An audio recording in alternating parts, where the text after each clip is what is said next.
Si vous êtes fâché avec la nourriture, à court d'idées, ou si vous souhaitez apprendre à végétaliser votre assiette d'une façon équilibrée, en respectant la dynamique des produits locaux et de saison, si vous souhaitez mettre du peps dans votre cuisine et votre quotidien, ou si vous souhaitez une manière originale de vous reconnecter à vous et aux autres, bienvenue dans ce tout nouvel épisode de Sérénité au féminin.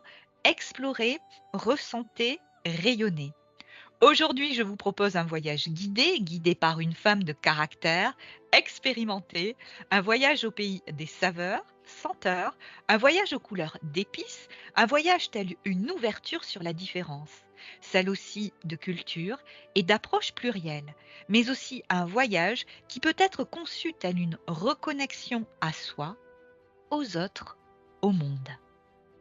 Ici Pascal, je suis ravie d'accueillir à ce micro aujourd'hui comme chef et chef de file de ce voyage, pourrais-je dire, Véronique Laborde de Cuisiner en présence.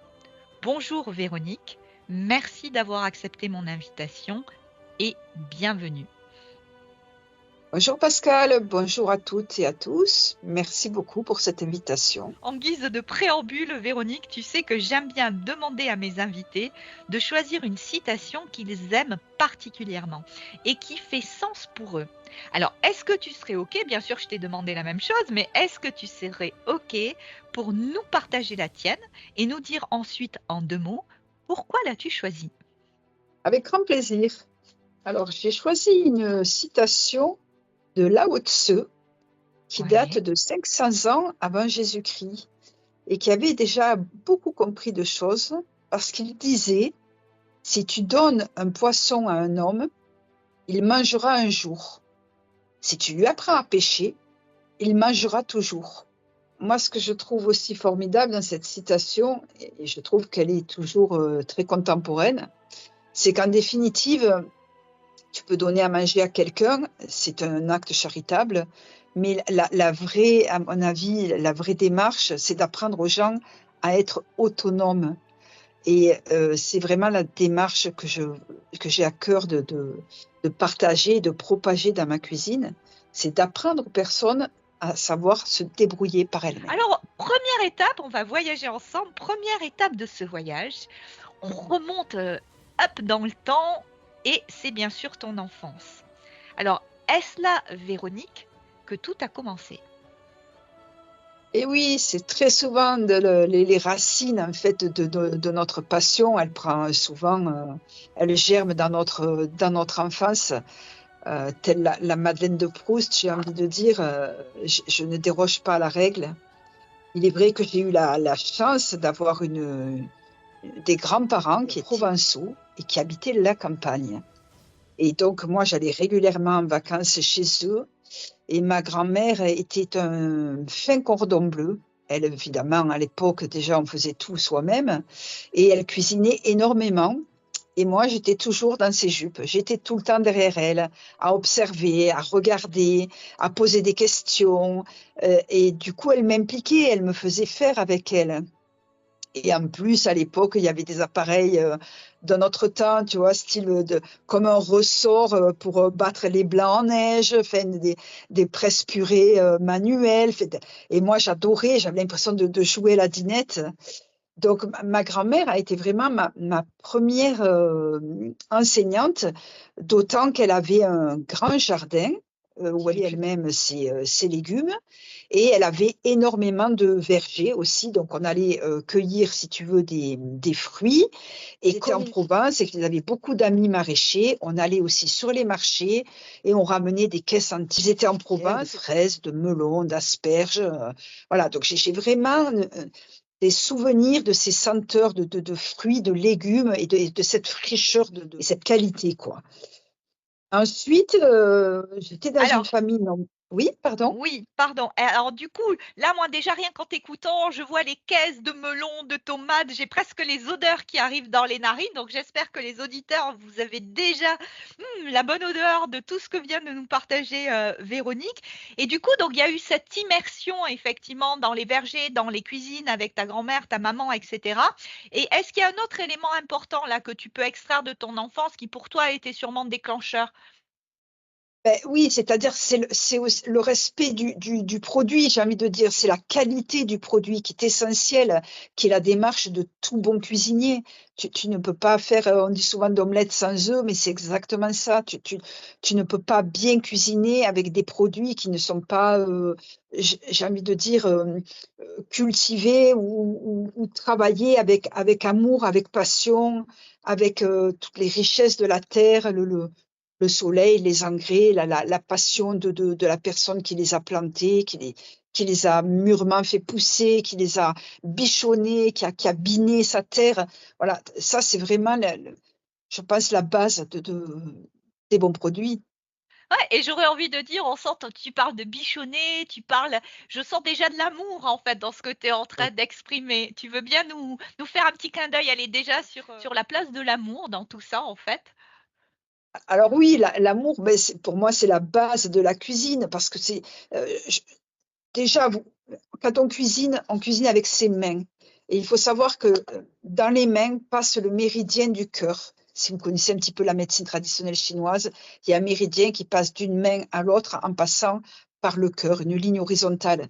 Donc, si vous voulez, dès que vous travaillez avec vos mains, pour peu que vous soyez passionné par ce que vous faites, vous transmettez de l'amour, votre passion, donc l'amour du travail bien fait, l'amour du produit, l'amour de la transformation, la beauté de la transformation. Voilà, donc ça me paraît primordial Ouais, et c'est alors l'essence.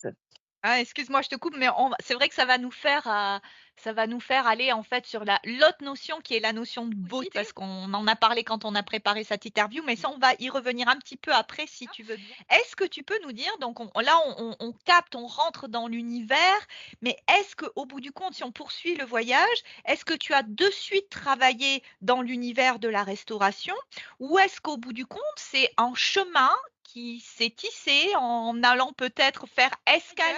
Comment ça s'est construit dans ton univers et dans ton chemin de vie? Oui, il est vrai que j'ai fait pas mal d'escales avant d'arriver à bon port, j'ai envie de dire. C'est-à-dire que les hasards de la vie, c'est souvent comme ça. J'ai planté mon bac et du coup, je n'ai pas pu rentrer dans l'école hôtelière que j'envisageais de faire. Et donc, je suis passée par des chemins détournés.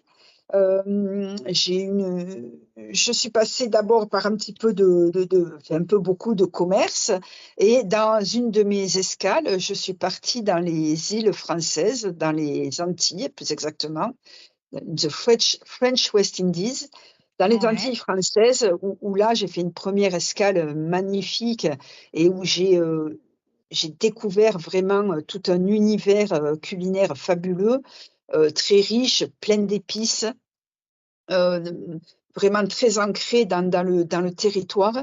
J'ai trouvé ça passionnant, mais à l'époque, je ne travaillais pas dans la cuisine, mais je me suis beaucoup familiarisée avec, la cuisine qui était là-bas. Alors du coup, effectivement, hop, tu nous fais voyager, on va aux Antilles, d'accord? Là, D'accord. on imagine aisément, effectivement, une immersion dans le monde des couleurs, des senteurs, au niveau des épices. Donc, est-ce qu'on peut dire quelque part de cette étape de vie dans les Antilles que tu as ramené dans ta besace cet amour des épices ou ce goût, en tout cas, de jouer avec les épices? Ah complètement, complètement et puis Que tu là-bas, mon compagnon était végétarien donc je veux dire, j'ai dû apprendre, à cuisiner végétarien avec les produits locaux. Je ne travaillais qu'avec des produits locaux parce que même si je travaille pas en tant que professionnelle dans la cuisine, j'ai toujours eu à cœur de cuisiner moi-même, de tout faire moi-même et de travailler où que je sois avec ce que je trouvais sous la main. Voilà, pour pas, je veux dire, importer des produits venus de métropole, je trouvais ça, ça n'avait aucun sens. Donc oui, j'ai vraiment ramené, la palette d'épices avec moi et puis ce savoir-faire que j'ai appris, ce goût c'est riche de saveurs, d'odeurs, de couleurs et c'est vraiment, j'ai l'impression d'avoir intégré ça en moi au plus profond et je l'ai ramené, oui, dans ma besace, absolument, hein.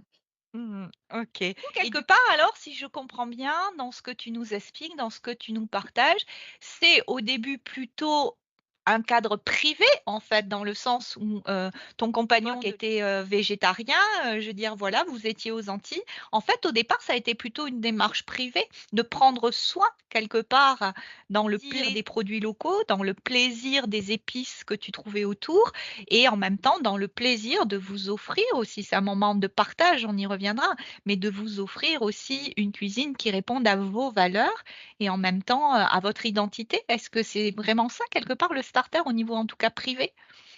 Complètement. C'est vraiment ça. Si tu veux, ma maman aussi m'avait initiée, parce que ma maman, elle avait fait une école d'art ménager et elle aussi, elle cuisinait tout elle-même. Donc j'avais commencé avec donc ma grand-mère, puis ma maman et quand moi-même je suis devenue maman, hein, aux Antilles, j'ai à mon tour, repris le flambeau et donc je voulais aussi transmettre à mon enfant cette idée de qu'on mange sainement, on mange avec ce que l'on trouve sur place, qu'on fabrique soi-même, que l'on transforme, que l'on transcende, que l'on sublime en définitive, hein. Voilà Mmh. et là-bas et on a aussi mon compagnon pêché et on a mangé aussi beaucoup, beaucoup de poissons, sur place. OK, et du coup, alors je sais que c'est une étape sensible de ton voyage, mais tu viens d'en parler donc on va rebondir si tu le veux bien et prendre tout le temps dont tu as besoin. Mais il y a quelque chose qui m'a beaucoup touchée quand on a préparé ensemble l'interview, c'est ce que tu as pu me dire au niveau de l'importance pour toi de partager et transmettre. Je sais que c'est lié à un événement douloureux de ta vie. Est-ce que, et tu viens juste d'en parler un petit peu avant, est-ce que tu veux bien nous en dire plus et nous dire quelque part qu'est-ce qui t'a ramené? Alors, il y a peut-être une étape intermédiaire vers la restauration et puis après vers le projet en fait de cuisiner en présence.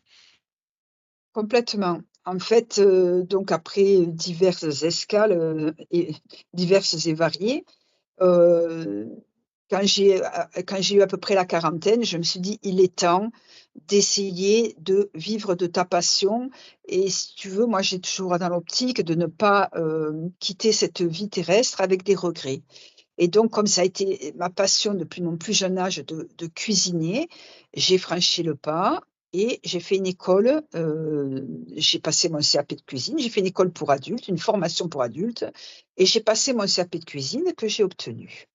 Et donc je suis partie travailler en restauration classique, on va dire. Et Mmh. évidemment Alors, entre justement, oui? là, tu me tends une perche, difficile de pas y rebondir.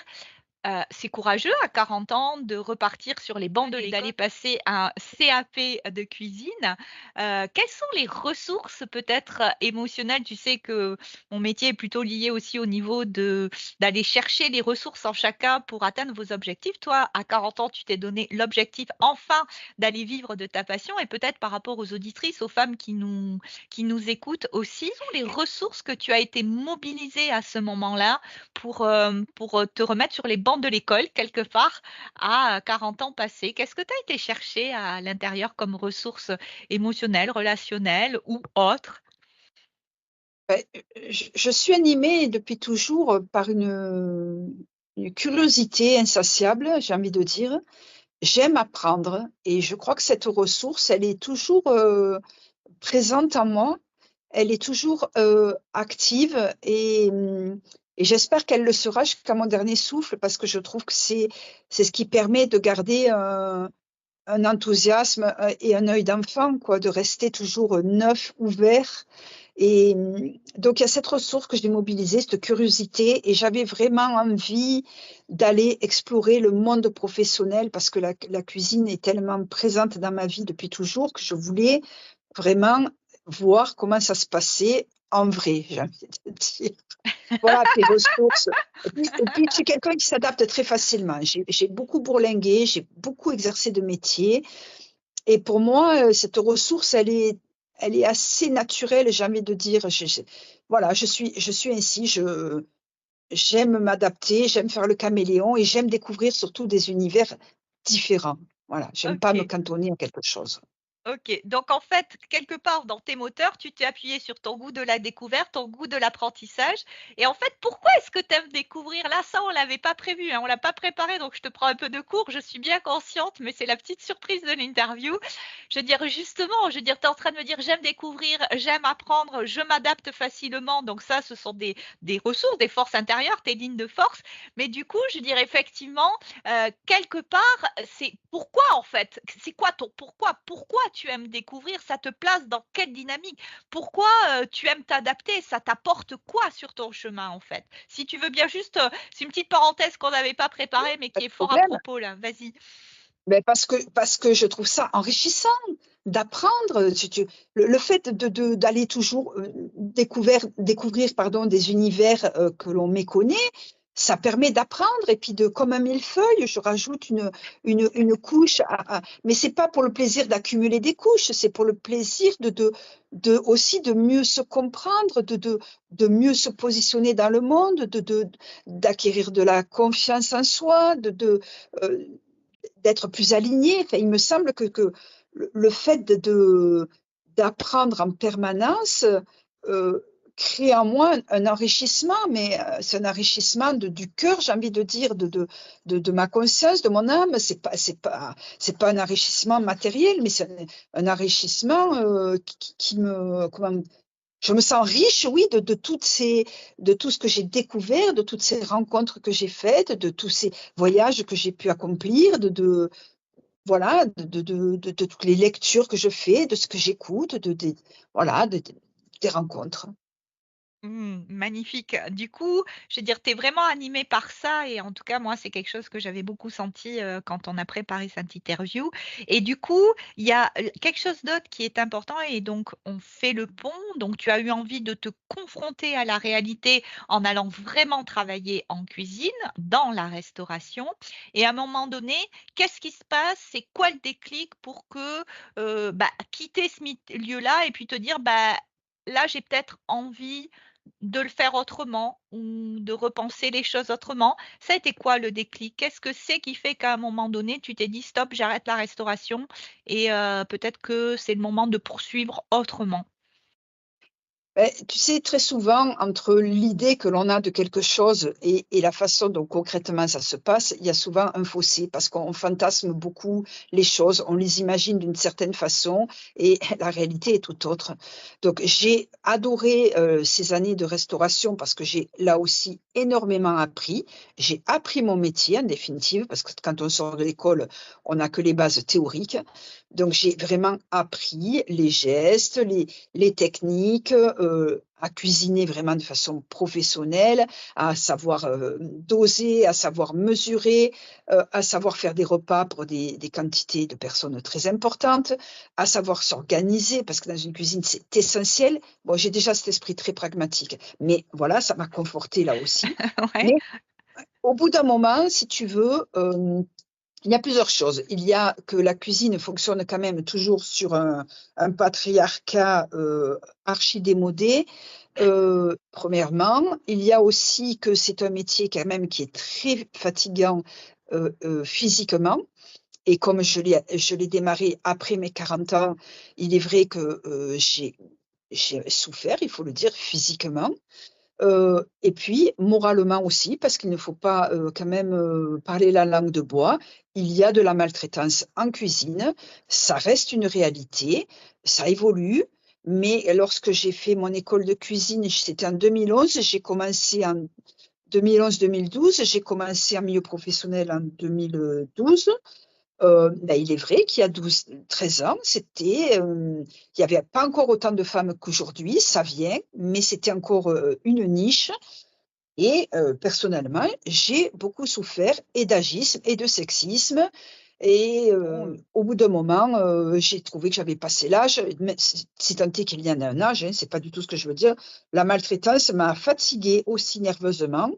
Donc pour toutes ces raisons, j'ai et puis si vous voulez, si tu veux, on cuisine toujours la cuisine du chef, parce que Mmh. c'est le chef qui impulse, c'est Bien normal. sûr, bien sûr. Donc voilà, il y a toute la subordination Qui, aussi, que j'ai respectée, mais qui au bout d'un moment est fatigante aussi et donc on cuisine toujours la cuisine du chef et donc il est vrai qu'au bout d'un moment, j'avais envie de faire ma cuisine. Il y a aussi et une dernière raison, c'est qu'en cuisine aussi, je trouve moi, je suis très soucieuse de la planète, de l'environnement. C'est un enjeu crucial et en cuisine, en tout cas à l'époque où j'y étais, c'est un enjeu qui est vraiment, on dirait que ça fait pas partie de la vie des cuisiniers, en tout cas là où j'ai fait mes expériences. Et donc, moi, j'ai aussi à cœur de cuisiner autrement, de respecter ma planète et de faire attention à ce que je propose. Et on en parlera peut-être une autre Oui, fois. on va en parler juste un petit peu après et puis après, il y aura un épisode vraiment consacré à pour toi aussi la dimension entre guillemets «citoyenne» et écologique en fait de ta démarche. Mais j'ai proposé et on l'a validé ensemble que ça fasse l'objet d'un épisode à part entière parce qu'il y a tant à dire et en même temps là tu pointes des choses importantes, tu pointes l'importance de l'illusion.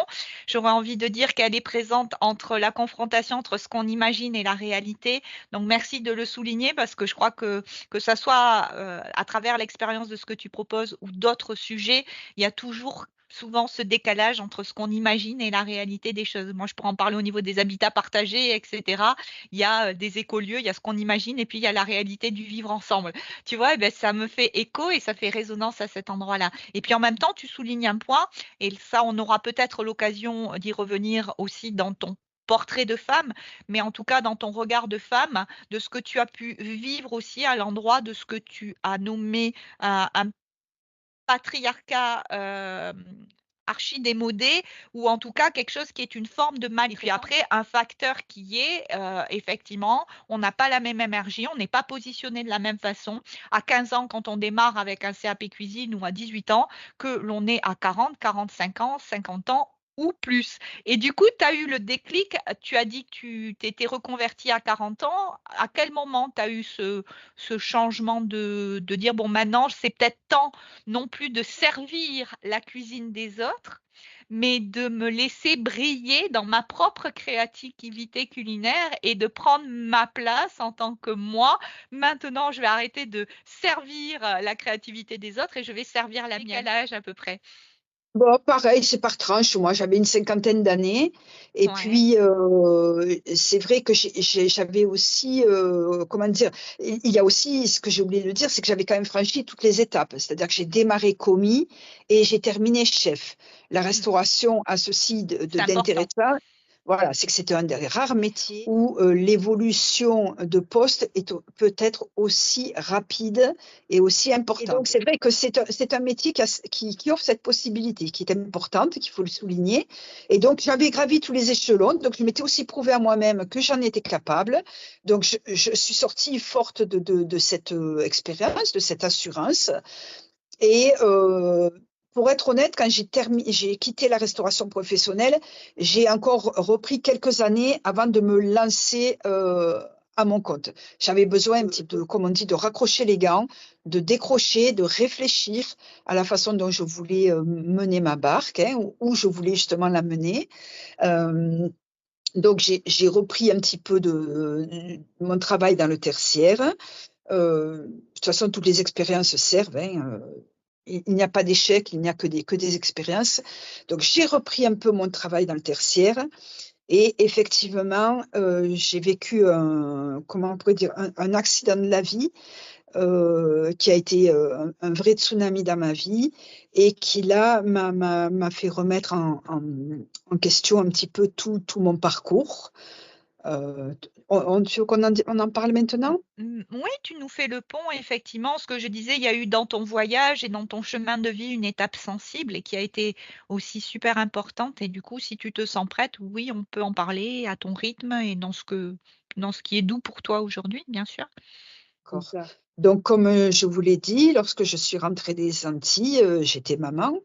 Donc je suis revenue avec, les épices dans une valise et ma fille dans l'autre main.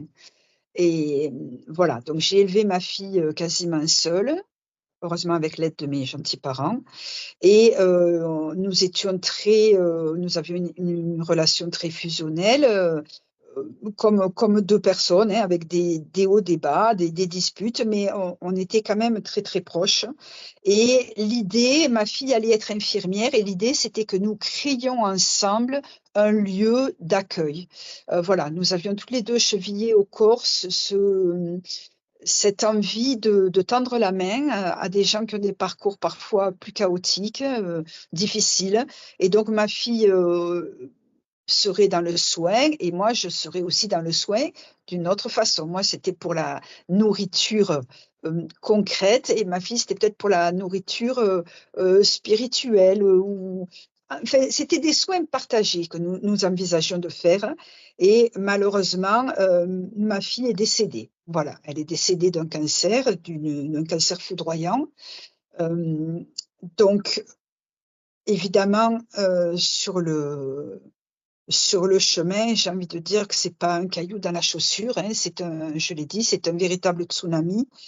Donc après, donc si vous voulez, il y a tout qui s'écroule, hein, votre monde intérieur, votre monde émotionnel, psychologique, et évidemment tous vos projets, parce que quand ma fille avait 28 ans, c'est vrai que c'est moteur quand vous avez un jeune dans votre vie.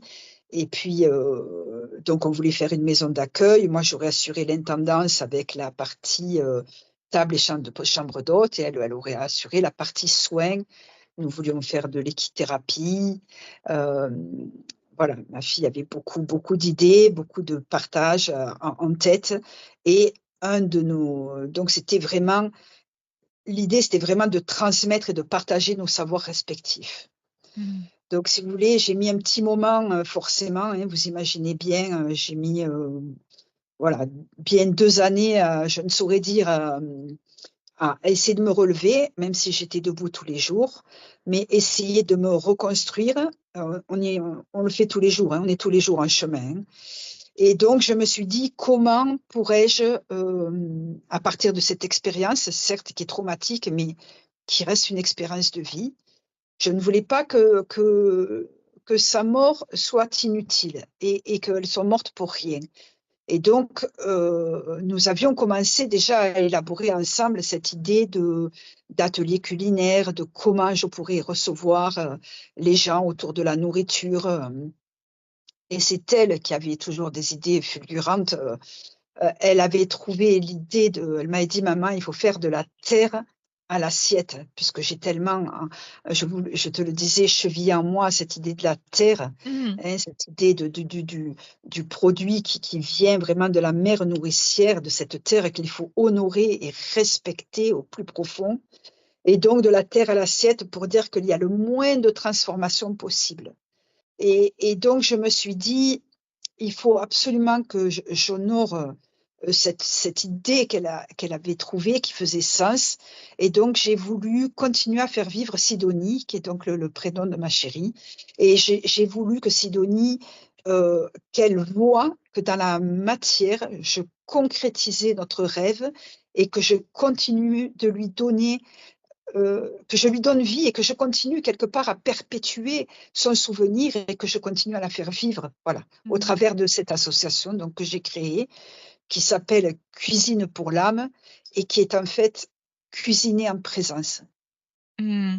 Alors merci beaucoup déjà de ta confiance, de ton authenticité pour ce partage et en même temps, moi, ça m'a beaucoup touchée quand on a préparé cette interview parce que tu m'as vraiment dit avec beaucoup de cœur et d'émotion, en fait, c'est une façon de continuer ce que tu es en train d'exprimer et en même temps, c'est aussi une façon de transmettre et de partager et comme je ne vais plus pouvoir transmettre à mon enfant, je transmets aux autres et en fait, dans ce que j'ai senti et tu vas pouvoir ajuster s'il y a besoin, mais j'ai senti vraiment qu'il y avait ce goût de prolonger ton élan de transmission qui n'allait malheureusement plus être possible avec Sidonie, mais qui allait pouvoir le devenir et se matérialiser dans ta démarche de partage aux autres, à la fois de toute ton expérience et du coup de ton expérience aussi vis-à-vis des personnes qui vivent ce traumatisme, des parents endeuillés. Est-ce que tu veux bien nous partager un petit peu ton expérience aussi à cet endroit-là?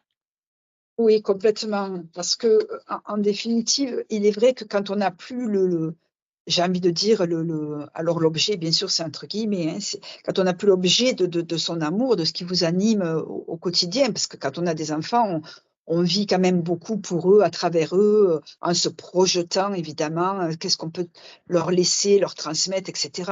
On s'imagine jamais, on s'imagine toujours partir avant eux, évidemment, on n'imagine jamais l'inverse. Et donc, c'est vrai que tout cet amour, si vous voulez, qui n'a donc plus de son objet, il faut bien le dispatcher quelque part, sinon il nous étouffe. Et puis, c'est dommage, c'est une perte sèche. Donc, il faut, enfin, à mon avis, c'est pour ça que je parle tout le temps des mains, de la prolongation du cœur, parce que voilà, par le toucher aussi, on touche quelqu'un avec de la tendresse, avec des caresses, mais on va toucher pareil des aliments et on va les transformer, on va les sublimer, on va mettre tout notre amour dedans et on va les offrir aux autres, au monde, on va les donner à goûter et cet amour, il va nourrir quelqu'un d'autre. Voilà. Donc l'amour de ce que l'on a transformé, l'amour que l'on a en soi et si vous voulez, quand on est endeuillé, on se retrouve dans un grand désarroi parce que la société est malheureusement très mal. La société ne nous aide pas, c'est nous qui faisons société, mais toujours est-il qu'il y a un tabou énorme autour de la mort et que rien n'est mis en place pour aider les gens qui se trouvent en deuil et en particulier les parents, parce que c'est quand même, encore une fois, c'est pas dans l'ordre des choses, hein, normalement. Enfin, il n'y a pas de normalité, mais il est vrai qu'on ne s'attend pas à ce que nos enfants partent avant nous. Et donc, moi, j'ai à cœur aussi, dans ma cuisine, de recevoir des gens comme moi qui sont cabossés. Et d'ailleurs, c'était l'idée première avec ma fille, avec Sidonie, de faire ça. Donc, des gens qui, comme elle, ont vécu des cancers et qui s'en sont sortis, mais qui sont abîmés forcément par cette expérience. Des gens endeuillés, comme moi, qui ont perdu leur enfant et qui cherchent du sens. Parce que le fait de venir se déposer dans un atelier de cuisine, on est quelque part, c'est vraiment ça, on se dépose tout en douceur. On se dépose là, avec tout ce que l'on est, avec sa peine, avec ses difficultés, et on pose les armes. Et on est là dans l'atelier, et on se connecte complètement à ce que l'on va faire, aux senteurs, aux odeurs, au toucher, au goût, à la vue, au partage que l'on va avoir avec les autres participants, donc au lien que l'on va mettre en place, et tout ça dans une grande douceur. Donc moi, j'aide les personnes, je les guide pour qu'elles se connectent et qu'elles se relient à elles-mêmes. Et quand vous êtes en cuisine, vous êtes obligé d'être présent à ce que vous faites. Parce que ça vous sort de votre mental, ça vous sort de votre chagrin. Alors, je ne dis pas que ça l'efface, ça serait prétentieux, et le chagrin, il est toujours là. Mais en tout cas, pour un moment donné, on est dans autre chose. On est dans un partage, une communion, on se reconnecte à ses sens. Voilà, on se reconnecte à soi, à ses sens. Et j'ai eu la chance de proposer des ateliers à des parents endeuillés. Et je crois que c'est le plus beau cadeau qui m'a été fait en retour, c'est que les personnes m'ont dit: tu nous as redonné envie. Envie, dans le langage des oiseaux, c'est envie, en 2 mots, d'être dans la vie à nouveau, de redonner envie de cuisiner, voyez? De et la cuisine, qu'est-ce que c'est? C'est faire plaisir aux autres, c'est le partage. Voilà, c'est le don de soi. C'est le plaisir, l'envie d'être en vie, et j'avais adoré quand on a préparé cette interview. Effectivement, ce moment-là aussi, et toute ton humanité et en même temps toute ta vulnérabilité, et je crois qu'il y a une vraie réflexion de société à avoir aussi sur la place de la vulnérabilité dans notre société, et ce qui nous ramène à notre humanité et à notre beauté quelque part aussi, parce que on a effectivement le regard qui est, tu parles de la mort, mais ça pourrait être sur la vulnérabilité, sur la différence. Il y a vraiment un moment donné, en tout cas moi, c'est quelque chose qui m'anime aussi profondément, de revenir à notre humanité. Et donc là, tu le fais avec beaucoup de pudeur et en même temps de cœur et d'amour dans tes propos, mais c'est tellement ça. Et il y a une interview d'ailleurs, je mettrai et je vais le redire dans la description de cet épisode, le lien bien sûr vers le site de Véronique, mais elle a accordé une interview plus spécifique sur ce thème par rapport aux parents. Et je pense que Véronique a toute une expérience aussi de partage, d'amour à faire passer.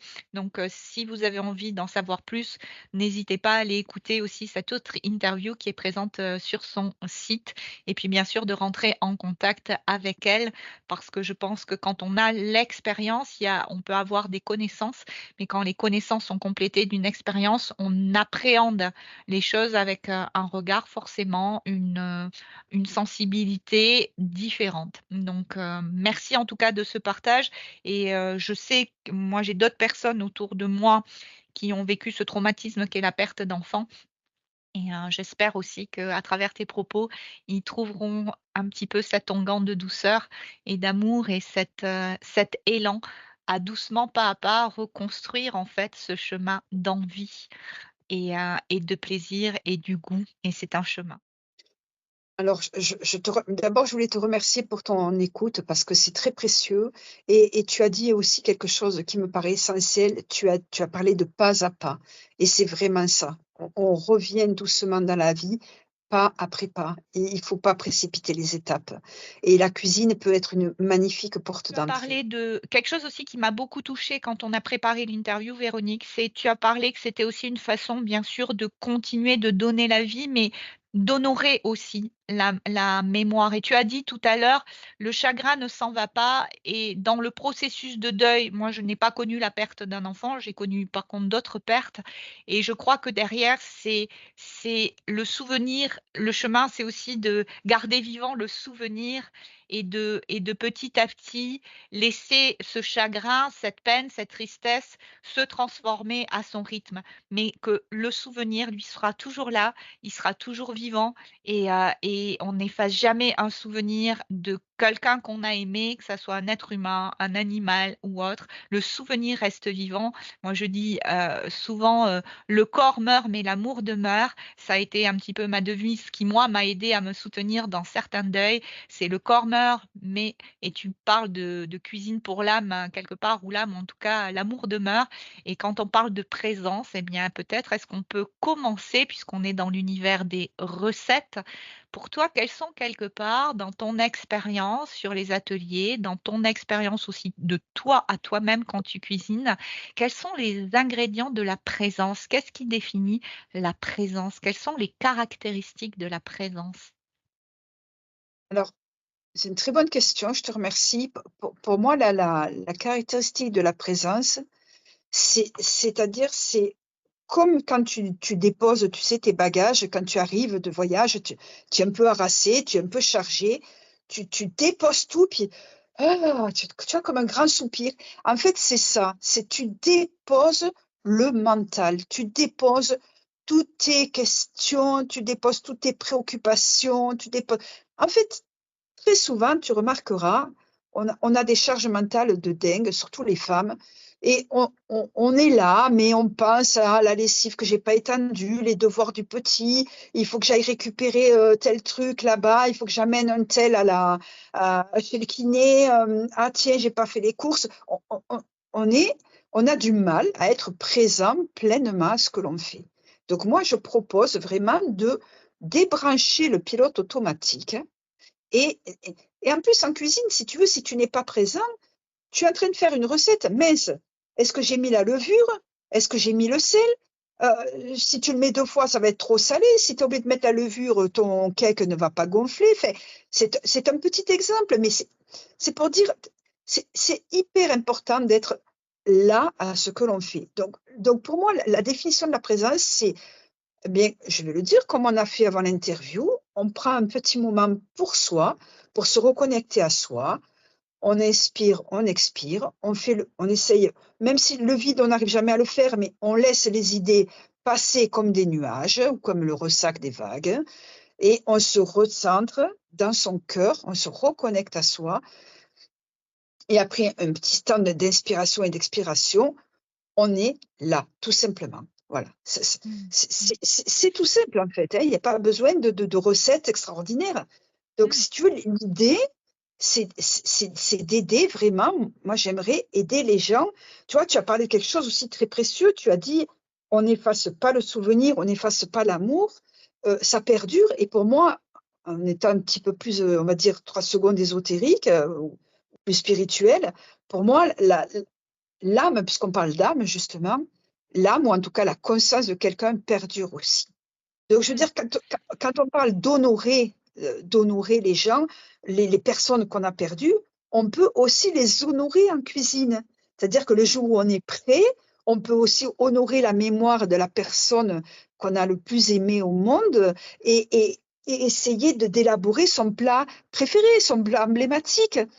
On va Mmh. le goûter. Ah non, tiens, lui ou elle aurait non, là, elle aurait non, elle aurait plus fait comme ça ou ah mince, je retrouve pas le croustillant qu'elle ah mince, comment elle faisait et puis ça peut être, et puis on peut le servir aux autres convives de la famille en disant: «Tiens, j'ai essayé de faire le plat de» et puis ça peut être hyper émouvant et puis ça peut être un challenge et c'est aussi une façon de se reconnecter, voilà. Mmh. Donc moi, je veux vraiment aider les personnes à voilà, à essayer de se reconnecter avec tout ça, avec tout ce passé qui peut être beau, qui peut être source de souffrance, mais aussi on peut le transcender et essayer Mmh. de garder l'essence, que la beauté, que les belles choses qui nous restent. Voilà, sinon Mmh. on passe son temps à être dans la tristesse et je pense pas que c'est ce que les gens, nos enfants, ils n'auraient pas voulu ça, certainement pas. Mmh. Donc l'idée, c'est d'aider les gens à retrouver, voilà, cette connexion, un rapport pacifié à la nourriture, parce que souvent on a un rapport qui est un peu biaisé avec la nourriture. Essayer de se décharger donc de tout ce stress-là qu'on a en nous, de la charge mentale, j'en ai parlé, ou Mmh. émotive, Mmh. heu et donc sortir de son mental, se reconnecter ici et maintenant, hein, voilà, Mmh. au moment présent et essayer de se reconnecter aussi à la joie. Parce Mmh. que je crois que malgré toutes les épreuves qu'on vit, en nous, de façon intrinsèque, on est sur terre pour être en joie. Enfin, moi, je crois que c'est Mmh. vraiment l'essence Mmh. de notre être, en joie de vivre, en joie de faire, de s'inscrire vraiment dans le plaisir de faire, de Mmh. partager, Mmh. de déguster. On pourrait dire que la vie est joie?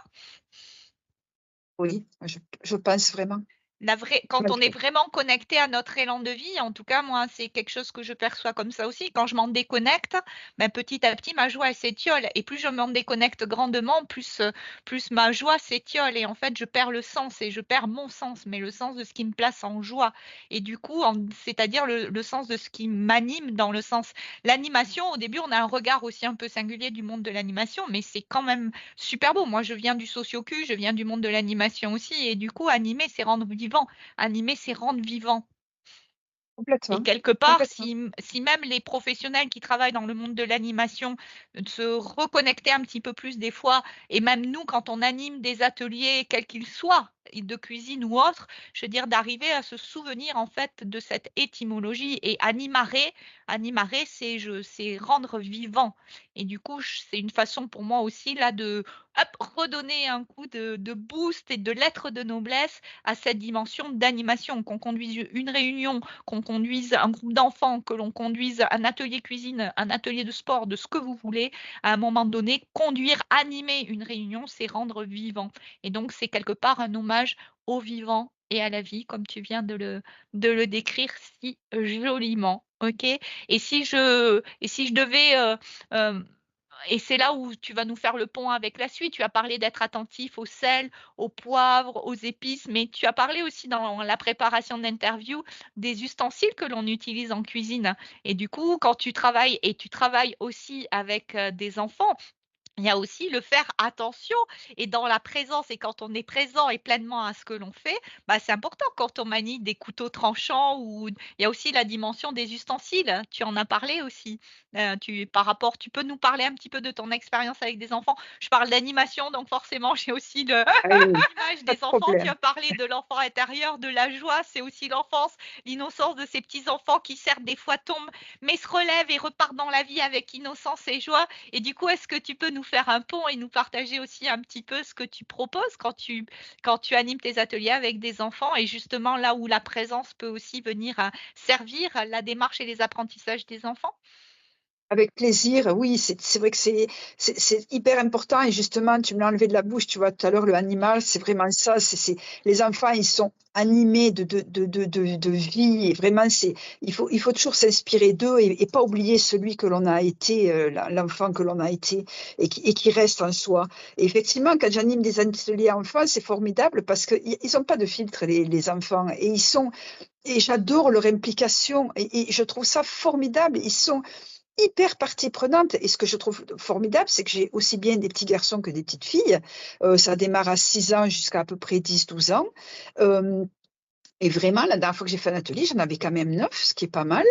Eh bien, je suis arrivée à faire une cohésion d'équipe avec les enfants et ils voulaient tous faire. Ils étaient tous là: «Moi, moi, moi». Alors évidemment, dans le lot, il y a toujours celui ou celle qui est un peu plus timide, qui est un peu plus en retrait, donc il faut aller le ou la chercher, mais j'ai trouvé ça formidable et je les ai tous fait participer avec effectivement même des ustensiles contondants. C'est-à-dire qu'il faut faire confiance à l'autre. Vous montrez le geste, je montre évidemment le geste avec beaucoup d'application. J'explique évidemment, que ce sont des objets coupants, qu'il faut faire très attention à la façon dont on les manipule. Mais quand vous faites confiance à quelqu'un, vous l'épaulez, vous êtes à côté de lui, vous lui montrez le geste et j'ai chacun est passé à son tour à couper, une cébette, un petit morceau d'oignon. Ah, ça pique les yeux, voilà, donc c'est en même temps, c'est rigolo, ça montre aussi que bon, ben voilà, certains, aliments ont d'autres pouvoirs, c'est drôle et ils sont tous passés à tour de rôle, ils ont tous bien voulu tester et bon, dès qu'évidemment je voyais que ça débordait, je recadrais pour pas qu'évidemment que personne se coupe. Après bon, ben, c'est au pire quelqu'un se coupe, tant qu'on se coupe pas un doigt, c'est pas dramatique non plus, mais il faut faire confiance et effectivement, il faut être bien outillé. On peut pas, cuisiner si vous voulez avec, on peut faire une cuisine très simple, c'est pas la question. Moi je fais une cuisine simple, gustative et saine, mais il faut être bien équipé. Donc les enfants, beh, je te dis, c'est vraiment fabuleux parce qu'il y a vraiment, ils sont partie prenante. Alors eux, ils sont à fond dans le présent, hein. Ils pensent pas à autre chose. Quand je vois que ça s'agite un peu et que je sens qu'il y a un petit peu de lassitude, je dis: «Bah, si vous voulez aller faire un petit tour dehors», parce qu'on était dans une école, donc il y avait une cour intérieure, donc ils pouvaient aller un petit peu jouer dehors, comme ça ils se défoulent un coup et ils reviennent. Et de nouveau, ils se concentrent. Enfin, je veux dire, c'est très basique. Moi, je trouve ça formidable, quoi. Ils sont basiques et de nouveau, ils sont là, ils sont présents. Et alors, ce qu'il y avait de génial, c'est que je leur ai proposé un menu équilibré et un menu végétarien. Voilà, on a fait des galettes aux flocons d'avoine avec du fromage. On a préparé, une assiette de crudités. Alors je l'ai faite un petit peu à la japonaise, je leur ai fait faire, comme un dessin, si tu veux, dans l'assiette parce que c'est ludique, ça leur plaît et voilà et de fait, ben, ils l'organisent visuellement, c'est joli, c'est plein de couleurs. Gustativement, c'est basique, hein, c'est des assiettes de crudités, mais du coup, ben, c'est rigolo, tiens, on mange les sourcils, allez, à lui, je lui mange le nez, bon voilà, donc et ça crée une petite stimulation pour manger peut-être ce qu'on mangerait pas en temps normal et ensuite, on a préparé tous ensemble les gâteaux, parce que là, évidemment, il y a toujours du monde. Et alors, pareil, c'était bien, à tour de rôle, il y en a un qui tient le bol, un qui mélange, un qui ajoute un ingrédient, et on a tourné comme ça. Comme ça, chacun a Je participé. travaillais avec quelqu'un il y a pas longtemps pour moi et du coup, la personne m'a dit: «Mais en fait, la confiance est un leurre du mental» et j'ai trouvé ça extrêmement juste et intéressant parce que quand on est dans la présence, il y a la confiance et en fait, dès lors qu'on sort de la qualité de présence et d'être pleinement à ce que l'on fait et Dieu sait dans une société où les enfants sont surstimulés avec beaucoup de on voit beaucoup, on en parle beaucoup plus en tout cas des problèmes l'attention, de se cadrer, de maintenir l'attention, la suractivité, etc., les troubles de l'attention, eh bien, je dirais effectivement, quelque part, je veux dire, on peut se questionner sur la notion de présence et éduquer à la présence, peut-être aussi. Et du coup, bah, tu portes ta pierre à l'édifice dans le sens d'éduquer à la présence. Et si on éduquait aussi davantage à la présence, eh bien, sans doute qu'il y a un certain nombre de mots MAUX qui s'estomperaient progressivement parce que quand on sait revenir à cet état de présence qui est inclusif, qui est espace, qui est confiance, il n'y a rien qui manque, on est complet quand on est dans la présence. On est complet. Complètement. On Et est donc, complet. Oui, oui, oui. voilà, il y a ce sentiment de complétude. Et donc, effectivement, ben, éduquons chacun et chacune, y compris les enfants qui ont cette espèce de connexion encore vivante parce qu'ils sont petits pour certains, mais qu'ils perdent malheureusement très vite avec ce qu'on appelle les jeux d'éducation, etc. Mais pourquoi ne pas avoir aussi en ligne de tête cette éducation à la présence? Ça me permet, je voulais rebondir là-dessus, mais on aura l'occasion d'y revenir. Et en même temps, tu as posé le mot cohésion. L'approche, elle peut aussi servir la cohésion et la cohésion d'équipe en entreprise, par exemple. Est-ce que tu peux nous en dire un mot? Oui, je te remercie effectivement parce que c'est le fait de cuisiner en groupe, d'être à plusieurs, ça crée forcément du lien. Ça crée du lien social, ça crée souvent du lien intergénérationnel parce que quand j'ai fait l'atelier enfant, il y avait aussi des grands-mères. Donc, il y a ce pont entre les générations qui aujourd'hui est un peu biaisé dans nos sociétés que j'ai trouvé fort intéressant. Et puis, il y a aussi le lien, quand par exemple, je reçois des entreprises, ça crée un lien comme j'ai envie de dire, comme quand ça lie la mayonnaise, ça crée, Ouais. et oui, forcément, le, voilà, ça crée une cohésion d'équipe, ça crée le lien avec ce qui crée le lien dans une recette, c'est ce qu'on appelle le mucilagineux. Donc, il y a l'œuf, mais il y a aussi les graines de chia, les graines de lin, enfin, etc. Il y a la banane, l'avocat, il y a énormément de choses qui vont faire le mucilagineux, c'est-à-dire qui créent le lien. Et ce qui crée le lien, c'est de faire ensemble. J'ai reçu, par exemple, fin décembre, une équipe de Enedis. Euh, donc moi, je suis dans le midi de la France, je suis dans l'Hérault, donc c'était une équipe de Béziers. Et c'est une jeune femme qui est à la tête d'une équipe de 15 hommes et des bonhommes, hein, parce que c'était des hommes bien charpentés. Et ils sont tous venus dans ma cuisine. Je voulais scinder en deux, mais non, non, elle voulait absolument, et je comprends, qu'il y ait donc une cohésion d'équipe avec les 15 messieurs qui composaient cette équipe. Et honnêtement, ça a été formidable parce que, si tu veux, il n'y a plus d'histoire de hiérarchie, de qui est le subalterne de qui est le chef, qui est le sous-fifre. Non, tout le monde est au même niveau. Et c'est drôle, parce que d'abord, c'est drôle parce que tu vois ton chef qui galère ben justement à éplucher un oignon ou qui pleure en l'éminçant. Tu vois l'autre qui suit la recette, mais enfin, qui fait quand même à son idée parce qu'il pense qu'il sait mieux la faire. Enfin, c'est rigolo. Il y a toujours, c'est le reflet de la société. Il y a toujours celui qui pense savoir mieux. Il y a celui qui est humble. Il y a celui qui met du bazar partout. Il y a celui qui fait tout bien, tout au cordeau. Enfin, voilà, c'est le reflet de la société. Et donc, ça s'interpelle dans la cuisine parce que j'avais fait des petites équipes. J'avais fait 5 équipes de 3. Ça s'interpelle, ça se galège, comme on dit chez nous. Voilà, ça se chambre et c'est très bon enfant et c'est précieux. Et après, on se retrouve tous autour de l'îlot central et tout le monde déguste. Et l'idée, c'est pas de mettre des notes, si tu veux, on n'est plus à l'école, mais quand même, malgré tout, je les ai trouvés assez critiques les uns envers les autres et j'ai laissé faire parce que finalement, c'était bien parce que celui qui pensait tout savoir faire et qui a dérogé de la recette, mais finalement, sa recette n'était pas équilibrée. Et c'est les autres qui l'ont dit. Il a demandé alors, ben, les autres ont dit, ben, il avait mis trop de fromage, alors que la recette, il fallait juste en saupoudrer. Et les autres ont dit, bah, c'était pas une fondue, hein, ton histoire. Donc, il s'est fait en fait un petit peu moquer. Et c'était bien parce que ça lui a permis de se rendre compte par lui-même que. Donc, tu vois, je trouve que ça, en plus, ça permet un cheminement. Euh, Voilà, parce que critique pour critique, ça sert à rien. C'est juste de dire, bon, ben, tu as le droit de sortir de la recette. On n'est pas obligé de faire une recette à la lettre. Mais ce qui compte, c'est que quand même, la finalité, c'est que ton plat soit équilibré. Même si on ne respecte pas la recette, c'est pas grave. Mais ce qui compte, c'est l'équilibre. C'est-à-dire que si, par exemple, tu fais qu'est-ce que c'était exceptionnellement, là, j'avais proposé parce que bon, la chef de service m'avait averti qu'ils aimaient un petit peu la viande, donc j'avais proposé une volaille au pesto. Et il se trouve que dans ce pesto, il y avait un peu de parmesan. Et là, il y avait tellement de parmesan que ça masquait tout le goût.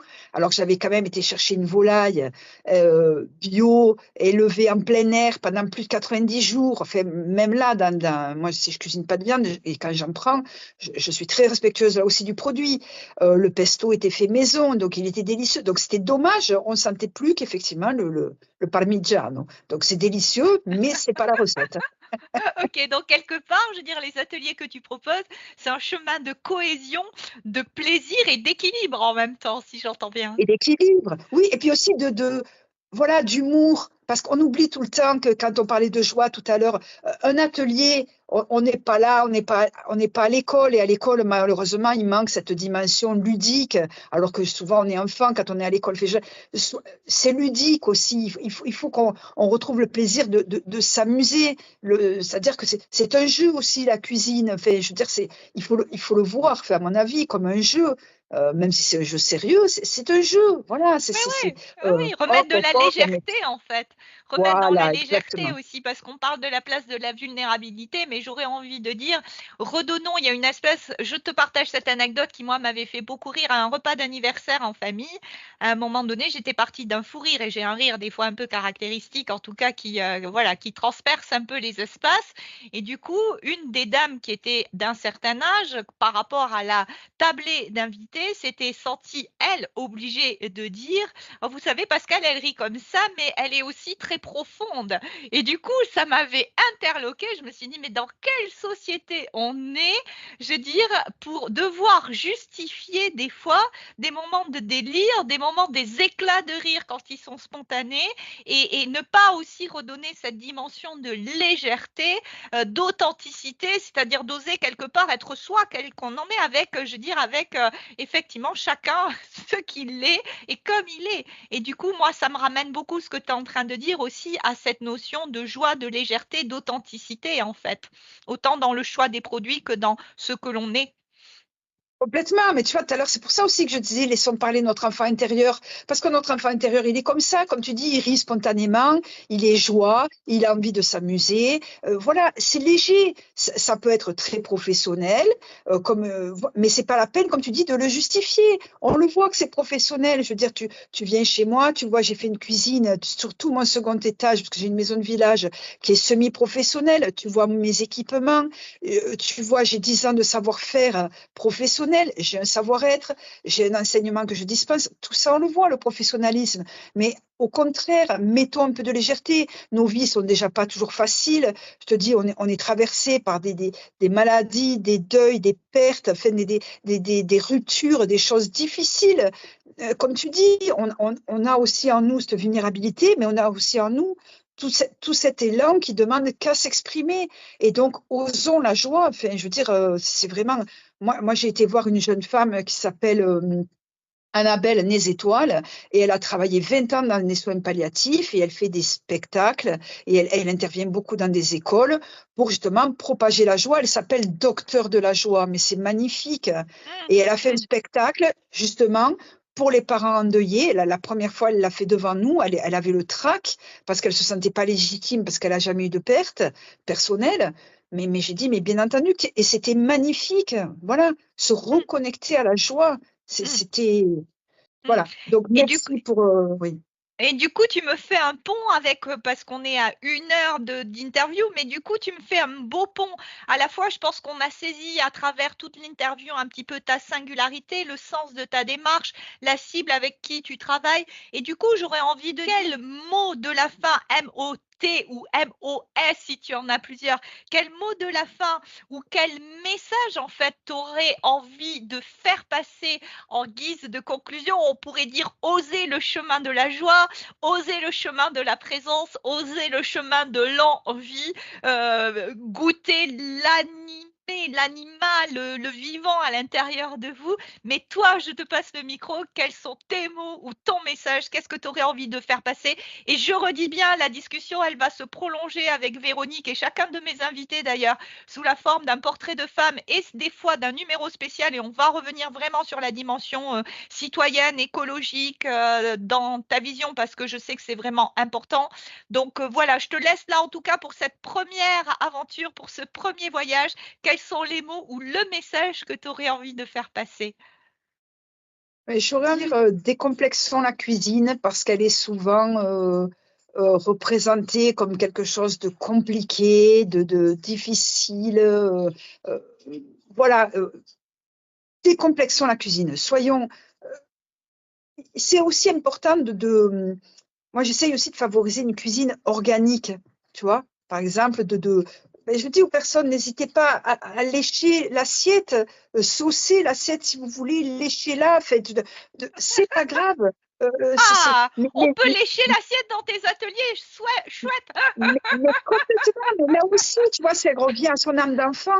Et en plus, je vais te dire une chose, ça paraît idiot, mais le fait de manger avec ses doigts, ça favorise d'abord une hygiène plus importante et ça va favoriser aussi une mastication plus lente, plus consciente.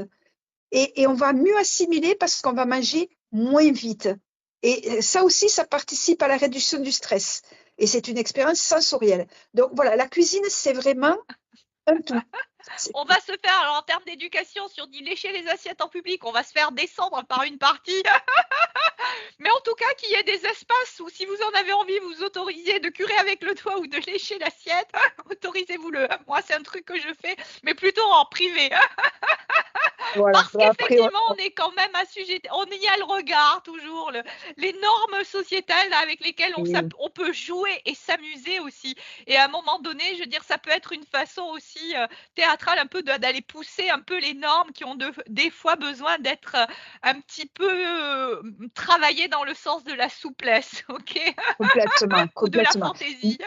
Complètement. Mais en fait, ça, c'était dans notre optique. Ce que je voudrais dire, Oui, si vous bien voulez, sûr. vraiment le mot de la fin, c'est vraiment penser toujours que dans l'ombre, il y a la lumière. Et l'un n'existe pas sans l'autre. Et donc, il y a de la beauté partout. Et la beauté en cuisine, elle est partout. Il y a la beauté du geste, il y a la beauté des assiettes, avec les couleurs, le dressage, il y a la beauté des senteurs, des odeurs, il y a la beauté du partage, de la relation à soi et aux autres. Parce que quand on cuisine, ce qu'il faut savoir aussi, c'est on fait du bien aux autres, mais on se fait du bien à soi. Parce que ce qu'on disait tout à l'heure, ça donne confiance en soi, ça favorise, si vous voulez, la satisfaction aussi personnelle d'avoir réalisé quelque chose pour soi et pour les autres. On se sent honoré quand les gens aiment ce que l'on prépare, ce qu'on a mis tant d'amour à faire. Donc c'est les vases communicants. On fait plaisir aux autres et les autres nous font plaisir en retour. Donc on cultive la relation. Et ça, c'est primordial. La relation, c'est ce qui fait notre humanitude. Tu l'as très, très bien résumé tout à l'heure. Et donc, la cuisine, c'est un pont magnifique pour la relation à soi et aux autres. Merci Véronique. Alors on va continuer ce voyage parce que il y aurait encore beaucoup de choses à dire. Donc on aura le grand plaisir de se retrouver avec Véronique pour un portrait de femme et en même temps pour vraiment aussi un épisode plus ciblé sur la dimension effectivement de citoyenne écologique de l'alimentation.